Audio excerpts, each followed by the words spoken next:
Bonjour à tous et bienvenue sur ma chaîne. On se retrouve après quelques temps d'absence injustifiée, il faut bien l'avouer. Et quel plaisir de voir tous ces visages ô combien joyeux levés vers moi. Mais on se retrouve du coup pour continuer les vidéos Harry Potter. Il est revenu. Nous en sommes au 5e opus, Harry Potter et l'Ordre du Phénix.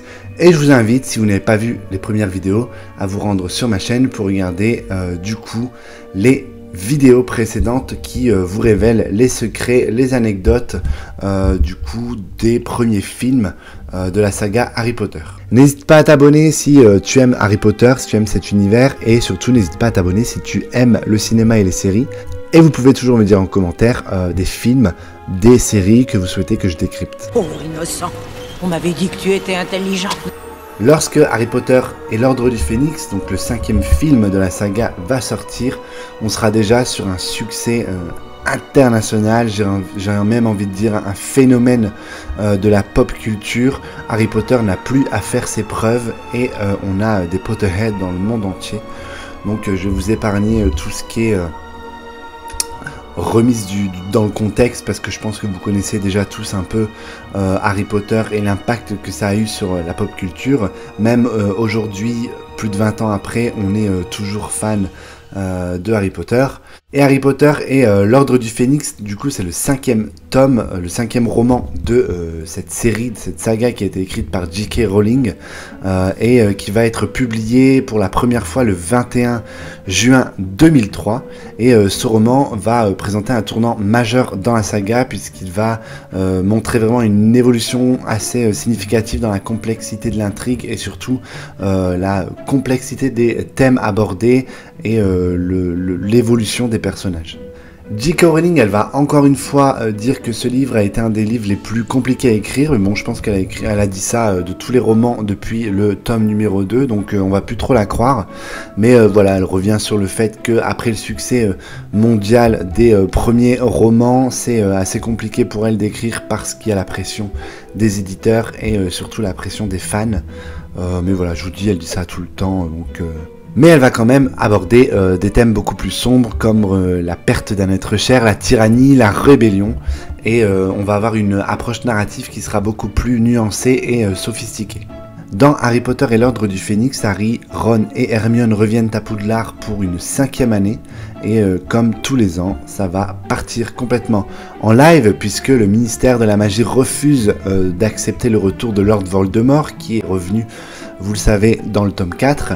Et du coup, le ministère de la Magie va vraiment mener une guerre contre Harry et Dumbledore, qui clament à qui veut l'entendre que Voldemort est revenu. Et on va surtout introduire le personnage de Dolores Umbridge, qui va devenir professeure et puis directrice de l'école Poudlard après quelques manipulations. C'est vraiment un des personnages les plus détestables de la saga, ça y a aucun doute. Et on a également l'apparition de l'Ordre du Phénix, donc du coup cette rébellion qui va se mettre en place pour essayer de contrer les plans de Lord Voldemort. Donc voilà, les thèmes, comme je vous le disais, tout ce qui est la perte, la guerre, la mort. Donc on est sur un roman beaucoup plus sombre, mais on a aussi l'espoir qui apparaît avec l'Ordre du Phénix. Les personnages sont maintenant plongés dans l'adolescence et on va avoir toutes ces émotions qui vont s'entrechoquer, donc la colère, la confusion, l'incompréhension, mais aussi l'amour, les premières émotions complexes de l'adolescence. Et il va y avoir vraiment cette frustration. Je pense que c'est beaucoup dans le roman, ça a été beaucoup décrit, un peu moins dans le film, mais on voit vraiment Harry qui est sur les nerfs tout le temps. Et c'est un peu agaçant, je dirais même dans le film, parce que c'est mal expliqué. Mais voilà, dans le roman c'est très bien expliqué, c'est l'adolescence et le fait qu'il se sente isolé puisqu'il a passé l'été tout seul sans aucune nouvelle de ses amis. Et Dumbledore ne veut pas lui parler. Il se passe vraiment beaucoup de choses dans ce roman et c'est pourquoi... Pour moi, c'est un des meilleurs parce qu'on a vraiment une trame narrative qui est très intéressante avec du coup le retour de Voldemort, avec l'apparition des Mange-Morts, avec l'apparition de Dolores Umbridge, mais aussi tout ce qui est adolescence, sentiments, mise en place un peu des intrigues amoureuses qui surviendront dans les prochains romans. Et voilà, pour moi, c'est un des meilleurs livres. Il est vraiment, vraiment bien. L'Ordre du Phénix est le plus long livre de la série avec 766 pages dans l'édition anglaise et 975 pages dans l'édition française. Et du coup, cette longueur a permis à J.K. Rowling d'explorer en profondeur de nombreux personnages et sous-intrigues. Par exemple, le personnage de Sirius Black qui prend une importance particulière et avec sa relation avec Harry, notamment par le fait qu'il soit son parrain. La sortie du roman, c'est bien sûr un événement mondial. Voilà, c'est toujours la même chose. Des librairies qui ouvrent à minuit, des fans qui font la queue, des animations, des gens qui sont déguisés en sorciers. Donc ça change plus, on en a l'habitude.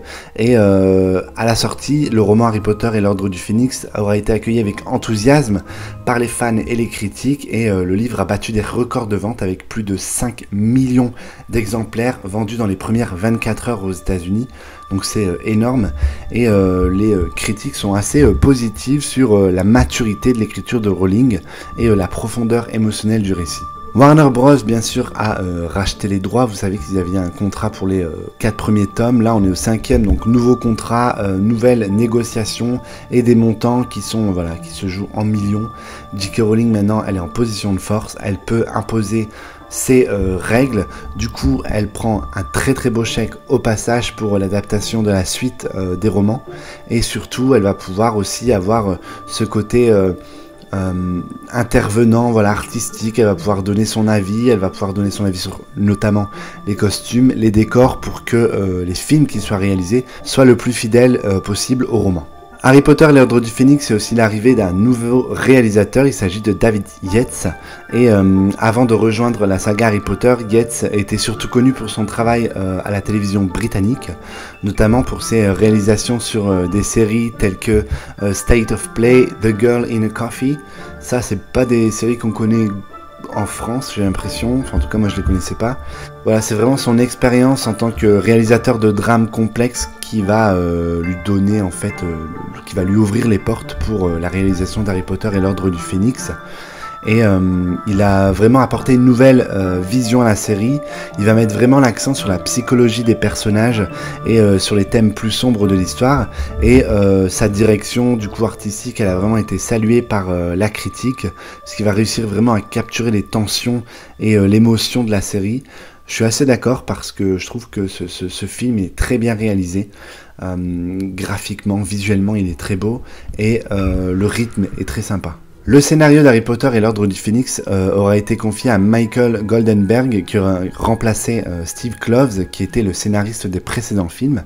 Et Goldenberg il aura vraiment réussi à condenser le roman en un scénario qui traite tous les thèmes abordés dans le roman sans perdre trop d'informations. Le tournage de l'Ordre du Phénix a commencé en février 2006 et il s'est achevé en novembre de la même année. Et la majorité des scènes sont tournées au studio Lavensden près de Londres, comme tous les films avant celui-ci, puisqu'ils sont utilisés ces studios comme la base principale pour tous les films Harry Potter.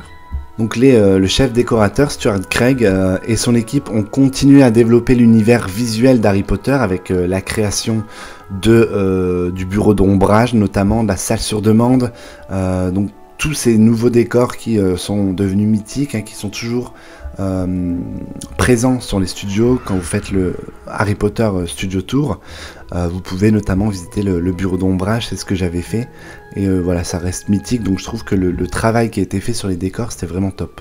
Pour faire un bon film, il faut aussi bien sûr des bons acteurs. Alors on garde toujours le trio de tête, Harry Potter interprété par Daniel Radcliffe, Ron Weasley interprété par Rupert Grint et Hermione interprétée par Emma Watson.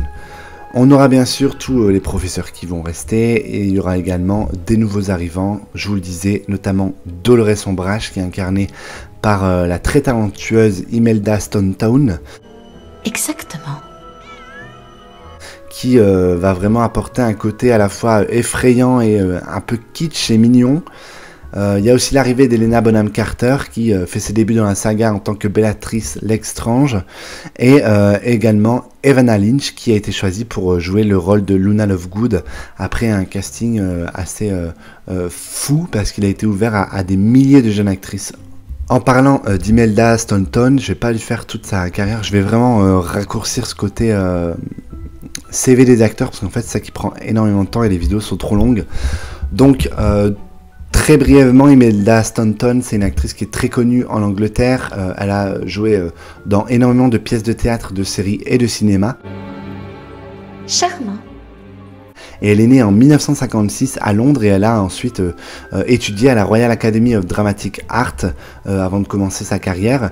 Et avant Harry Potter, on la retrouve dans des grands succès comme Shakespeare in Love en 1998 et Vera Drake en 2004. Elle aura également joué dans la série The Singing Detective en 1986 et c'est sa performance dans cette mini-série qui va vraiment lui ouvrir les portes et consolider sa réputation à la télévision. Imelda Staunton, elle a eu beaucoup de distinctions, notamment un BAFTA, une coupe Volpi de la meilleure actrice et des nominations aux Oscars. Voilà, elle a plus à faire ses preuves. Imelda Staunton, c'est une actrice qui est bien installée dans sa carrière. Helena Bonham Carter, quant à elle, est née le 26 mai 1966 à Londres et elle va commencer sa carrière dans les années 80. Elle est notamment connue pour des rôles variés et excentriques, je pense que c'est vraiment lié à son physique. Elle va jouer dans A Room with a View en 1985. Elle va jouer dans Fight Club en 1999. En 1998, elle va jouer dans la série Merlin. Elle va jouer le rôle de Morgane la Fée dans cette mini-série. Et on la retrouvera bien des années plus tard. Je voulais le souligner, même si en général je donne pas ce qu'ils ont fait après. Mais on va la retrouver dans The Crown, qui est pour moi un chef-d'œuvre. Et elle va jouer notamment la princesse Margaret dans la saison 3 et 4. Helena Bonham Carter, elle va également remporter des BAFTA et elle a été nominée pour 2 Oscars. Enfin, le rôle de Luna Lovegood qui a été décroché par Evanna Lynch. Evanna Lynch, elle avait aucune carrière avant Harry Potter, donc c'est assez rapide pour faire son CV. Mais elle est née en Irlande et elle était une grande fan des livres de J.K. Rowling et elle entretenait même une correspondance écrite, donc des lettres, avec l'auteur pendant une période difficile de sa vie, marquée par des problèmes de santé. Et en 2006, Warner Bros va organiser un casting ouvert pour trouver l'actrice parfaite pour jouer Luna Lovegood. Et il va y avoir des milliers de jeunes filles du monde entier qui vont se présenter pour l'audition, sachant que, je vous l'ai dit dans les premières vidéos, J.K. Rowling, elle ne voulait que des acteurs britanniques, au moins d'Irlande, enfin vraiment avec l'accent qui ne soit pas fin. Evanna Lynch, à 14 ans, elle va voyager à Londres avec son père pour participer au casting et c'est vraiment son amour profond pour le personnage et sa compréhension de la série, de l'univers Harry Potter qui vont attirer en fait l'œil des casteurs et elle va avoir du coup la chance d'être sélectionnée pour jouer Luna Lovegood. Tu es aussi sain d'esprit que moi. Le film Harry Potter et l'Ordre du Phénix donc, va sortir en 2007 et il va recevoir des critiques globalement positives donc de la part des critiques de cinéma et des fans. Il va surtout être salué pour la direction et le scénario et aussi la performance des acteurs. Moi je vous le dis, hein, je suis pas un grand fan de Daniel Radcliffe et de Emma Watson. Je trouve que Rupert Grint c'est pour moi l'acteur le plus convaincant de la saga. Enfin peut-être pas de la saga mais en tout cas du trio de base. Donc je vous disais, immense succès, le film a rapporté plus de 940 millions de dollars dans le monde entier et c'est devenu du coup l'un des films les plus rentables de l'année 2007 et rien qu'aux États-Unis il a rapporté 292 millions de dollars. Le film va remporter le prix du meilleur film au Empire Awards et Imelda Staunton va être nominée pour la meilleure actrice. Il va également être nominé pour un Saturn Awards et un Visual Effect Society Awards, donc pour ses effets spéciaux. Je vous disais, j'avais vraiment apprécié le roman et j'ai surtout apprécié le film. Je trouve que c'est un des films qui nous plonge vraiment dans l'univers de Poudlard, avec les cours, avec les décors. Vraiment, j'aime beaucoup ce film. Et j'aime surtout beaucoup l'histoire, ce côté rébellion. Il y a quelque chose qui manque beaucoup dans le film, c'est le moment où Harry va accorder une interview au chicaneur, donc le journal du père de Luna, qui décide de publier une interview. Et en fait, il y a vraiment tout un côté rébellion qui va se mettre en place à Poudlard parce que le professeur Ombrage va interdire le chicaneur à l'école et ce côté rébellion, ce côté secret, lire l'article en secret et c'est assez bien décrit dans le roman, c'est même très bien décrit et par contre c'est pas du tout mis dans le film, donc encore une fois ça reste une intrigue que j'ai vraiment hâte de retrouver dans la série Harry Potter, parce que moi je me souviens quand je lisais ce roman, enfin ce chapitre, ce moment, j'étais vraiment à fond dedans, j'étais un peu tout excité, et j'étais assez déçu que ça n'apparaisse pas dans le film. Et il y a également la grande bataille finale qui se passe dans Poudlard qui manque, mais on la retrouvera certainement dans la série. Je vous propose maintenant de découvrir quelques secrets et anecdotes sur le film, et on remonte du coup en 2007, puisqu'à l'occasion de la sortie d'Harry Potter et l'Ordre du Phénix, il y avait un train aux couleurs de Harry Potter qui était baptisé bien sûr le Poudlard Express, qui va sillonner la France entre le 19 juin et le 1er juillet 2007. Donc c'était un train qui était composé de 7 wagons, dont 2 qui étaient entièrement décorés et aménagés avec des décors et des costumes du film. Donc il aura fait escale dans plusieurs grandes villes. Je l'avais raté à l'époque. Je me souviens que j'avais vu, je vous jure que je me souviens d'avoir vu quelque chose passer dans la presse ou sur Facebook et me dire il faut absolument que j'y aille. Et en fait j'y ai pas été. L'année 2007 c'était vraiment l'année Harry Potter, puisque sort sur les écrans Harry Potter et l'Ordre du Phénix. C'est ce que je vous disais, c'est un peu le sujet de cette vidéo. Et également le 7e et dernier livre de la saga Harry Potter et les reliques de la mort, qui sortira le 26 octobre 2007. Mercredi sortira également sur les écrans le 5e volet de la saga Harry Potter. Mais pour les vrais fans, la vraie sortie, l'événement numéro 1 se jouera le 21 juillet avec le 7e et dernier roman de J.K. Rowling. On saura dès lors si Harry Potter sort vivant de son ultime affrontement avec son ennemi de toujours, Voldemort. Daniel Radcliffe s'est préparé d'une manière assez particulière pour Harry Potter et l'Ordre du Phénix, puisque l'acteur s'est rendu à plusieurs reprises chez un psychologue pour tenter de comprendre ce qu'a pu ressentir Harry, donc ce syndrome du survivant, et comment il aurait pu se sentir, notamment face à la mort de Cédric. Ne tuez pas Cédric! Et il a vraiment fait des recherches pour son rôle et essayé de l'interpréter au mieux. Après, est-ce qu'il a bien réussi? Ça, je vous laisse être juge.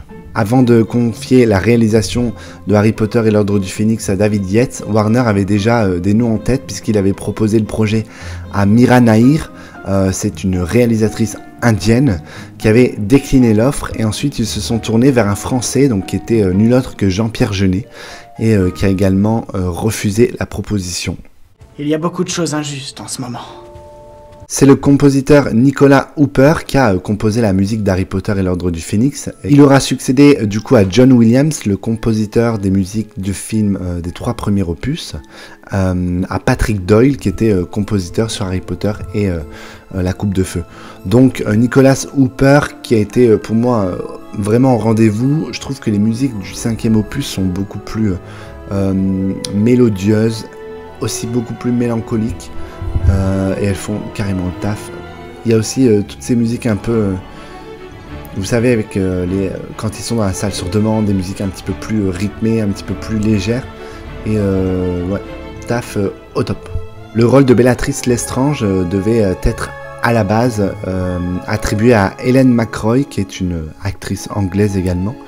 Mais suite à l'annonce de sa grossesse, donc c'est du coup Helena Bonham Carter qui a récupéré le rôle.